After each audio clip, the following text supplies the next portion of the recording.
In the new Rashi Sutras course that I did shortly before the Rahu and Ketu course, I talked about the Rashis in respect to their consideration. So I talked about the lords of the Rashis, the modalities of the Rashis, the elements of the Rashis. All that information I give you all in that course is really critical to understanding the positions of Rahu or Ketu in the Rashis. So if you haven't taken that course, you should take it. If you don't know it well, you should review it, and it's going to help you a lot. We're going to look at Ketu and Rahu in the Rashis in the very same way that we looked at the signs. So we're going to start with the lords of Ketu and Ketu and Rahu's sign. So to start with, we got Ketu in the sun sign and Rahu in Saturn sign. So this is going to create the need to create a balance between the sun sign and the Saturn sign.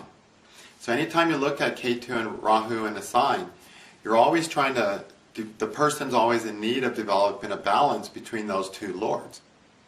The sign that Ketu's in, they'll be really strong in the use of that lord.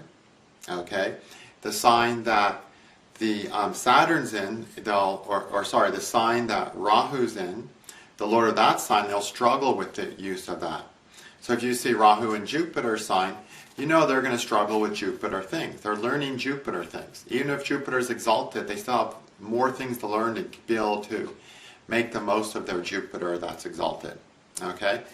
So there's a need to balance the lords whenever you see Ketu or Rahu in the sign with those opposing lords, all right? So everything I talked about in the Rashi Sutras course about, the sun sign is like this and Saturn sign's like this, we're working on those in respect to Rahu and Ketu if they're in that sign, okay? So the first one we're going to talk about is Ketu in the sun sign Leo, when Rahu will then be in Saturn sign Aquarius. So Ketu in the sun sign is going to have a security paradigm that's based on creating its destiny. Having the power, the creativity, the steadfastness to create its destiny, to be what it is.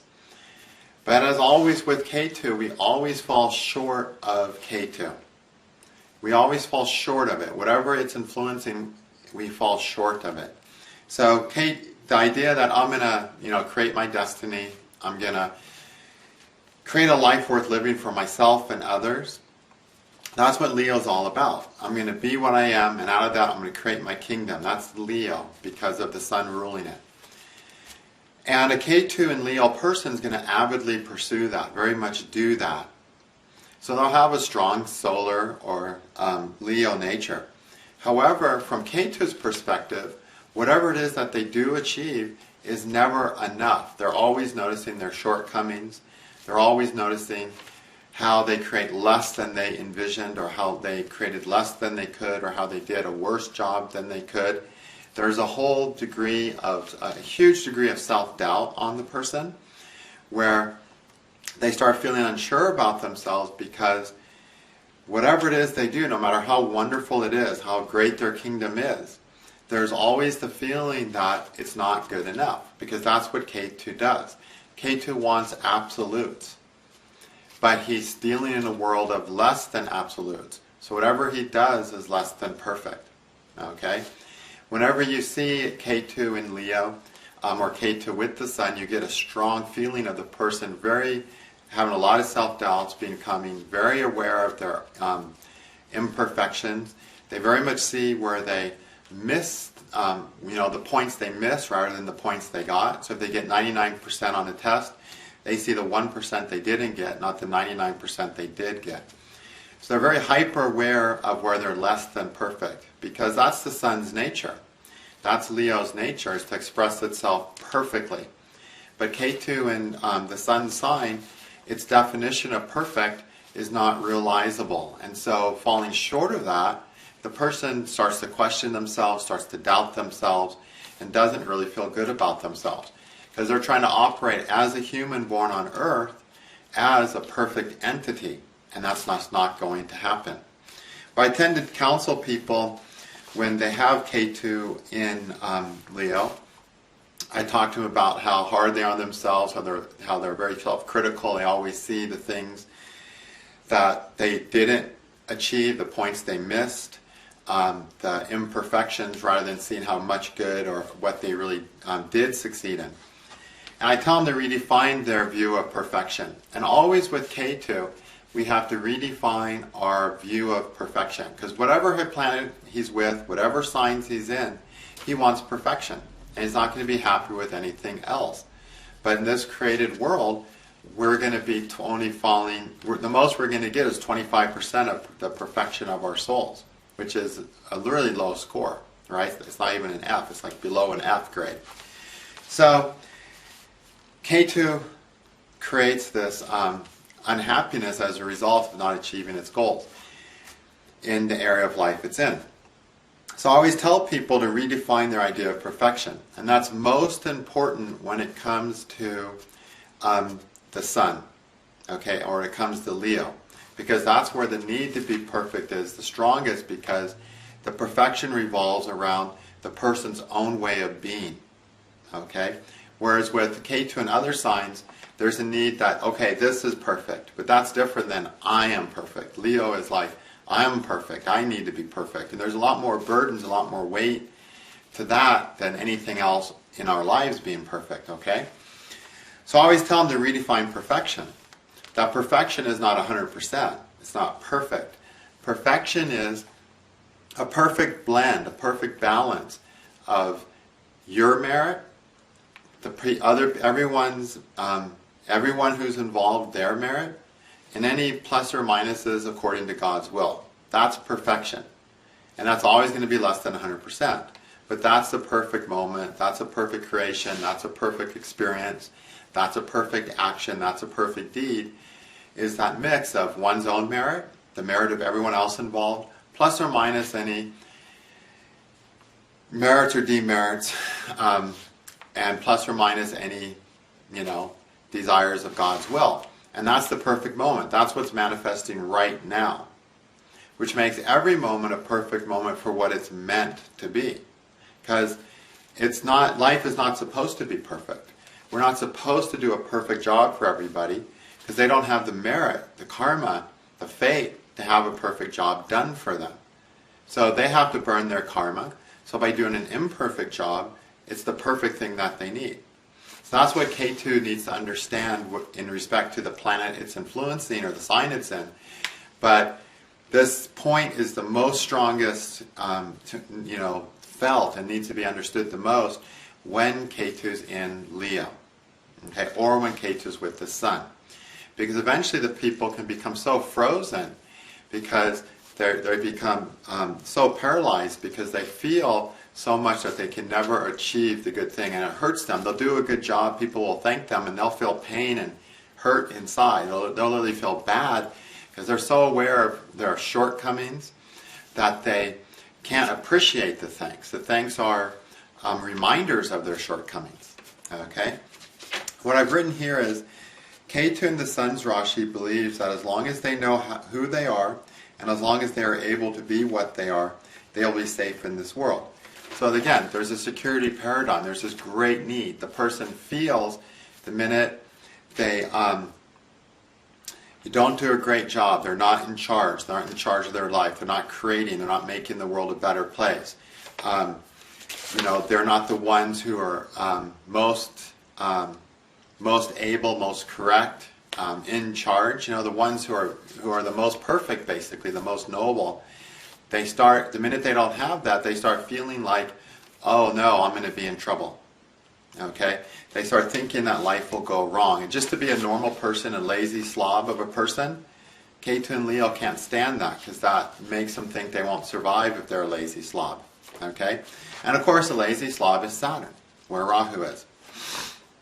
The need to be something is so great that being anything other than perfect is unsatisfactory, which means that being human is unsatisfactory, and so they struggle with being human, and they struggle to forgive themselves for their human errors and shortcomings.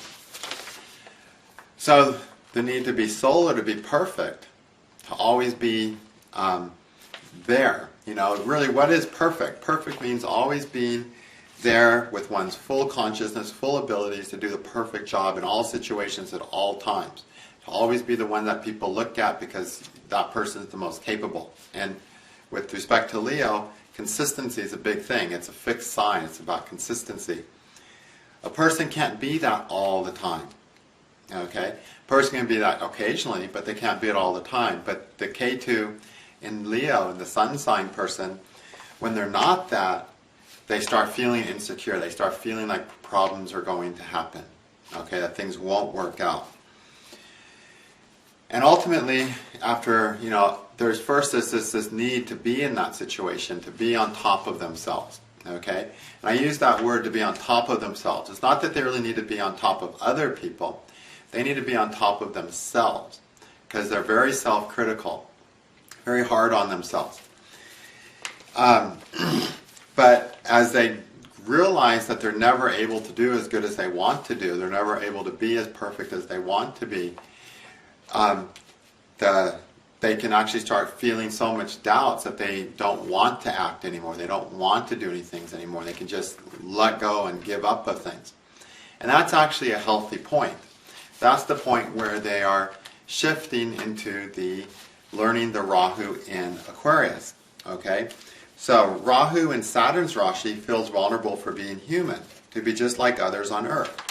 So the Ketu in Leo person, the Ketu in the sun sign person, because they so much think they have to be the sun to survive. They have to be the king, the leader, the creator, and they have to be steadfast, consistent, and perfect, and they can't indulge. They have to be pure, they have to be noble. All these Leo qualities, or all these sun qualities, because the sun is pure, right?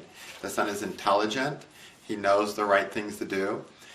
He's steadfast. He's committed. They feel they have to be all these things. So they feel vulnerable when it comes to being Aquarius or Saturn, which is human, having human desires. The human nature is laziness. Nature and life is like that. Life on Earth is designed to be lazy, actually. It's designed to use the least amount of energy necessary to survive, to conserve energy at all costs. It's only in modern ages that laziness has become a problem with man. In every other age, whenever a person had time to rest, they did, because life was so hard. They had to. There's a part in our brain that's designed to want to sit around. And so these days we have to force ourselves towards physical activity, because life is too easy physically, and it's too easy to slip into a sedentary life. But that sort of just natural laziness that lets us survive by not wasting our energy is Saturn. That's why Saturn rules rest, the time we get to be lazy.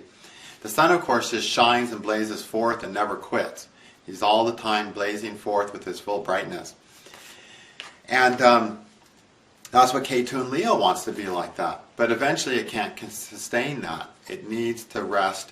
It needs to go back to being human. But it feels very vulnerable in doing so. Because again, the Rahu sign, and in this case the Saturn, which rules Rahu's sign, is what a person needs to embrace. They need to learn to be Saturn more. So the sun is intelligent, noble, steadfast, committed, creative, and pure. Saturn is dirty, lame, ignorant, lazy, and full of desires, right? And miserable. So the Ketu in the sun sign has to always look noble, so always has to look good. It needs to give up good appearances. It doesn't want to show that it's miserable. So it's hard to tell if a Ketu in the sun sign is feeling misery. They'll hide it because they have to put up the royal persona. They have to shine brightly. They have to shine with purity.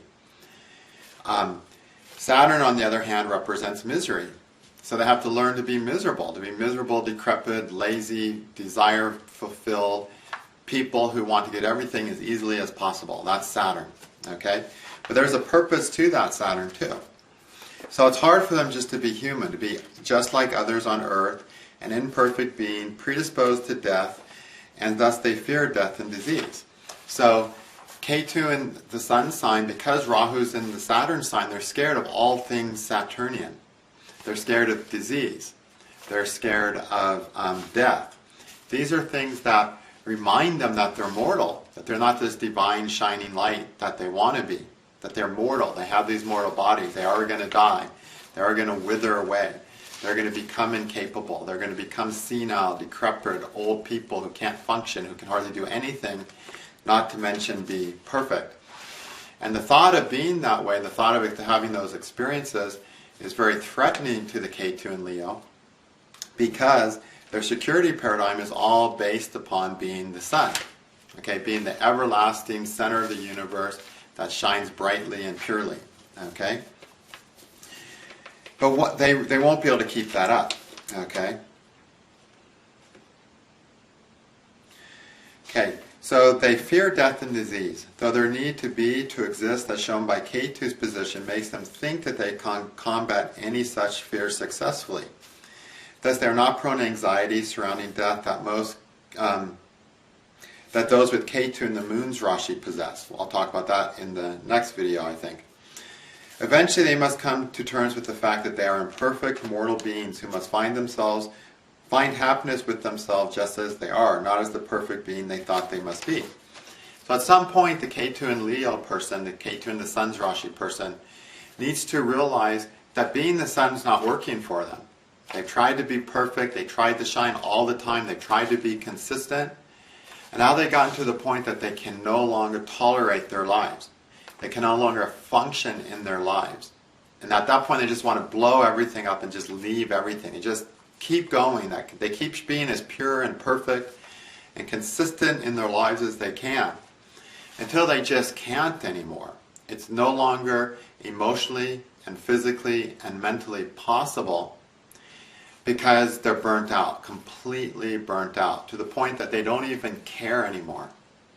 And then at that point, they're ready to embrace the Rahu and Saturn sign and be sick, lazy, useless, dumb, the very opposite of the sun. To be human, basically, to be a human with all of its worst things. The thing about us is that, we are souls, but the sun which is the sun, but the son of the sun is Saturn. So we're souls with this Saturnian part to us, with this human part. And Aquarius, of course, is the most human sign there is in the zodiac, okay? And we have to find the balance between the fact that we are these divinely created and divine beings, but we are living as mortal beings mired in a karmic muckery. And that's Saturn, okay? And so, trying to be perfect doesn't work. It's not realistic. There's a security need to be perfect, to be the divine being in all situations, but, to be the sun in all situations. But it's simply not possible because of the fact of karma, Saturn. We have bad karma. Bad karma makes us do things less than perfect. Bad karma makes us sick. Bad karma makes it so we have to be lazy because of a problem we have that keeps us from shining and doing things. Okay? That's the fact. And so the Ketu and the sun sign person, though, can embrace that part of themselves, the part of them that's human, the part of them that has karma, the part of them that has karma that's going to make them less than perfect, that's going to require them to do bad deeds. They don't want any part of that. They don't want to be the person who does bad deeds, because doing a bad deed, making a mistake, anything like that, hurts them terribly because it shatters their security paradigm. To be secure, they need to be perfect. But Rahu and Saturn sign is saying, but you're not perfect. You have karma. You're a human on a karmically laden earth, and you've got karma to burn, so it's utterly impossible for you to be perfect. And so you're going to be very unhappy with yourself as long as you try to be that way.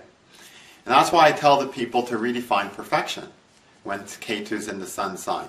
Perfection is not perfect. Perfection is the result of all the karmas coming together in a specific moment of time, plus or minus any of God's blessings or curses. And that's what's happening every moment. Every moment is perfect.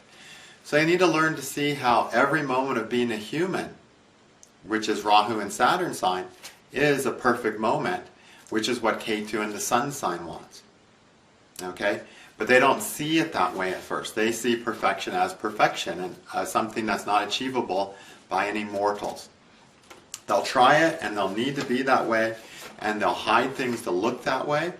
Because one thing Ketu and Rahu always do, they always fail. Ketu cannot achieve the perfection it wants in any sign, any house, anywhere. It just simply cannot do it. It's not possible.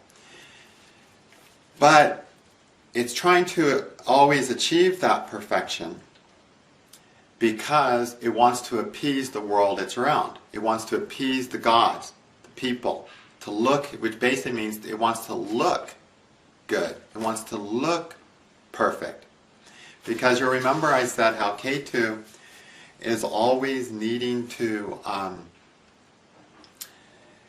that our security paradigm is based on appeasing our parents and maintaining as much harmony as possible in our childhood life as we grow up. And that's not appeasing others, it's just that, making everyone think let everyone think towards us in a way that we're going to be as secure and safe as possible. So we're trying to please people and trying not to upset people, trying to do the things that get us what we need to survive and not do the things that take those away. And so much of Ketu and Rahu's indications revolve around that childhood need to maintain as much harmony as possible as we grow up. And remember, Ketu and Rahu are our ancestral lineage. We're trying to please our ancestors, please the people who are raising us, basically. So we get the things we need and the things we need to feel okay and not lose them. So Ketu in every sign is always going to be hiding a big part of things and only showing what he thinks will be okay. So the Ketu in the sun sign's person most importantly needs to be seen as perfect by other people and the gods, because if other people and the gods can see them as perfect, that's when they're secure. There's always the perfection of Ketu. It's always more important to be seen as that thing than to actually be it. Okay? Because again, it comes from that appeasement need to appease our parents, to appease our ancestors or the people raising us. But there's a big difference between being perfect and being seen as perfect, okay? So Ketu always throws up some illusion, and the way it throws up the illusion is by hiding the things that are not ideal. So for every position of Ketu, there's certain things that are hidden. When Ketu's in Leo, in the sun sign, the things that are hidden are a person's shortcomings, failings, and imperfections. Those are the things that are most desperate to hide. However, Rahu and Saturn sign is very keen to show those things, to reveal those things. So as they go through life, more events start to happen that show them that they're less than perfect. Relationships will show them that they're less than perfect. The minute a person gets involved in a relationship, then we go to the 7th house from Ketu where Rahu is. Okay, you can almost read Ketu like a first house in the chart. So the minute a person's in a relationship, Rahu gets more active. And that's why we say Rahu Dasha can get anyone married. More marriages happen in Rahu Dasha than any other single Dasha. Because that's when we have to confront our Ketu. We see the other side of our Ketu through the relationship. So when a Ketu in the sun sign's person gets involved in a relationship, they start experiencing their Rahu in the Saturn sign. They start experiencing how human they really are, how imperfect they are, how deficient they really are, how defective they really are. Saturn's lame, right? He's not fully capable. He's the least capable of all the other planets. So a person starts realizing where they're lame, because now they're dealing with the person who really gets to know them when they're in a relationship. You can hide things from your parents, you can hide things from your peers, so-and-so, but you can never hide yourself completely from your spouse, your partner, right? They're going to be with you more, you want to spend more time with them, you're going to be more real with them, things will peek out, things that you desperately want to keep hidden will come out more with your partner. So with the Rahu and Saturn sign person, especially in the Aquarius, what comes out is their deficiencies. Okay? they become very aware of just how deficient and unable they are once they get involved in relationships. And as a result, relationships become really painful and point out their weaknesses to them dramatically. Okay? Aquarius and Saturn are really also important factors for relationships. So you're going to find that people who've got the Ketu in the Sun sign and Rahu in the Saturn sign are very much going to struggle in their relationships. It's a difficult relationship position because the person's going to like themselves less when they're in a relationship than when they're not in a relationship, because they realize their shortcomings and see them and become aware of them and can't hide their deficiencies once they're in the relationship. They get exposed. Okay? The relationship always exposes our weaknesses that we're trying to hide, which are always revealed through Rahu's position. Okay? So for this person who has Rahu and Saturn sign, what's being exposed is just their weaknesses, their imperfections, the fact that they are just lazy people too. But the lazy people with the security paradigm, where they want to look perfect, because only by looking perfect can they feel okay. Okay? Only by shining brightly can they feel okay. So they do everything they can to look like they're shining brightly. But the truth is, they are just humans like everyone else. They need to rest. They need to be lazy. They live under the law of karma. They have bad karma to burn. They have bad karma to give other people. And they need to embrace that fact. And that's why I tell these people always, perfection is a mix of all the pluses and minuses coming together into this one karmic moment of now. And that's a perfect moment. If it was 5% better than that, it would no longer be a perfect moment, because it wouldn't fulfill the karmic requirements that need to be fulfilled. So these people really need to embrace the idea of karma, which is Saturn, right? And the fact that mistakes are meant to happen, that life is not supposed to be perfect, and that the individual is not supposed to be perfect either. I find Ketu and Leo and with Rahu and Aquarius to definitely be one of the more painful positions for Ketu or Rahu to be in, because it's so self-focused, okay?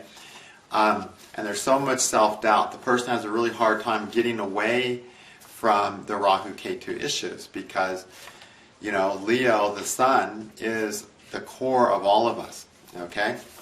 So it is a tough position.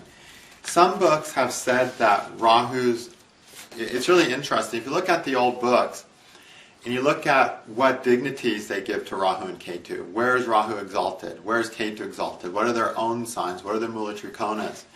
Different books throughout the last, really 1,500 years of Vedic astrology literature that we have given different signs for exaltations, debilitations, signs they do good in, signs they do bad in, and so on. And if you look at what's happening in all those books, you're going to see that almost every sign is dealt with at some point. It's a random arrangement. It's not like this precise, this planet's exalted here like we see for the other planets. But some books have said Ketu is a mula trikona in Leo and Rahu's mula trikona in Aquarius. It's not. They don't have dignities as I've taught. But astrologers were trying to find their dignities through observation. And some astrologers noticed that, people with Ketu and Leo really look perfect. They're really trying to do their best. That's a nice Ketu position. I'll give it mula trikona. It's a position they signaled out because they noticed something about it that seemed to give more strength to the person. It doesn't give more strength to the person. It just seems to. Because like I said, Ketu has an appearance need. It needs to show its sign. It needs to be seen as its sign. So Ketu in the sun sign needs to be seen as the sun. It needs to look like the sun. It needs to shine like the sun, be perfect and pure like the sun, and be consistent like the sun. Even if it's not, it needs to be seen that way. And eventually they'll learn that being seen that way is not cutting it. They're still miserable. Life hasn't worked out because they've had such a need to be seen as the sun that they've screwed a lot of their life up.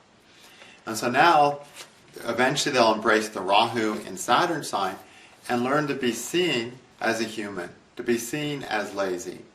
And they'll actually, if they really mature, they'll go into places where being seen as lazy, they consider that a compliment. When somebody says, "Gosh, you're being lazy today," they'll go, "Yeah, today I'm being lazy," and they'll laugh about it. It'll be a cosmic joke to them because they'll appreciate everything they went through to learn that sometimes being lazy makes the world work better. And ultimately, they hopefully will learn that depending on the condition of their charts. But there's always a balance. In the Ketu in the Sun sign and Rahu's in the Saturn sign, the balance that's being strived for is the fact that we are these divine beings, but we are in mortal bodies, which is Saturn. So it's balancing the divinity of man with the mortality of man into a usable, healthy package that's not trying to just shine like the divine and look perfect and look like a superhero or a demigod, but a person who has great moments where they do shine, but a person who also just has fumbling and bumbling moments too, and who is going to die and who will get ill and all that. Now Rahu, when it's in Saturn sign, always has some fears of death. Okay? So when Rahu's in Saturn signs, in Aquarius, the person will oftentimes feel, a great fear of death. It'll just come upon them at times. There's this idea that their light, their sun, their Ketu sun can be extinguished, is a very fearful, frightening idea to them. And so at some point they have to learn to balance the idea of being a mortal being embodied in a body that's most certainly going to die. That's a very fearful thing for them to embrace. But at some point they need to embrace the fact that you are going to die, you're a mortal being, but you have a divine soul. How do we find a balance between that? So at some point they need to learn to be okay with the ego dying. Okay? And that's a very fearful idea at first. When they don't differentiate between ego and the divine within themselves, then the idea of death is extremely frightening. Once they differentiate that there's a divine quality and there's also an ego quality, and that is the ego quality that dies and the divine quality that survived, once they start really feeling that idea, at that point they become free from the dire fear of death. But I've seen a lot of these people with an absolute dire fear of death. Because again, where Rahu is, we haven't embraced that area of life. In a sign of Saturn, it's one of the facts that we're going to die, therefore nothing we do matters. So what we need to do is conserve our energy to live as long as possible. And keep it simple. Don't try to be perfect, just try to survive. That's what a person with Rahu and a Saturn sign needs to learn to appreciate. Just the need to survive as healthily as possible, and that itself is a goal. It doesn't have to be a perfect life, it needs to be a survived life. Okay? To maintain the longevity, for what purpose? To do what it's for, which is to burn karma. Okay? So it's a very, very intense position, I think, Ketu in the Sun sign and Rahu in Saturn sign. But again, the thing I tell people I think is most helpful, that I routinely tell people this position, is to redefine their idea of perfection in such a way that it allows them to be human, okay, to be perfect in their humanity. That's ultimately what this position of Rahu and Ketu are learning to balance. Okay? All right, I think that's enough about Ketu in respect to the Sun and Rahu in respect to Saturn. You'll see some similar connotations when you get a Ketu-Sun conjunction, but it'll be somewhat different. We'll talk about those later. The reason being, when you've got a Ketu-Sun conjunction, you've got Ketu with Sun, but you don't have Rahu with Saturn every time. Whereas the minute you get Ketu and Leo, you've got Rahu and Saturn. So that means the imbalance is literally between the Sun and Saturn. Too much need to be the Sun to be secure, and not enough compassion to be Saturn. Because again, when a person has compassion for their Ketu position, their Ketu failings, that's when they're able to allow themselves to embrace Rahu. So when the Ketu and the Sun sign person has the compassion for being okay with themselves for not being perfect, that's the point at which they can embrace being human. Okay? But if they can't be compassionate towards themselves to not be perfect, Ketu and Leo, if they cannot be compassionate about that, then they will never allow themselves to just relax and be human. So the compassion has to happen at Ketu's end so that we can embrace the Rahu end. But then we also have to have the courage to embrace the Rahu end because it's scary to try that. So the Ketu and the Sun sign person needs to learn that sometimes being lazy, being impure, just fulfilling a desire, for instance, Saturn is a Sudra. He just lives to fulfill a desire and to live. Sun is a Kshatriya. He lives to do noble things, right? Sometimes just living to live and living to enjoy something in life helps a person more than living to be someone who does something amazing. Okay? And they have to find that balance between those two placements, those 2 points, because there'll be this huge imbalance. Okay, so I think that's enough on that position, and we'll get going with the other ones. Thank you.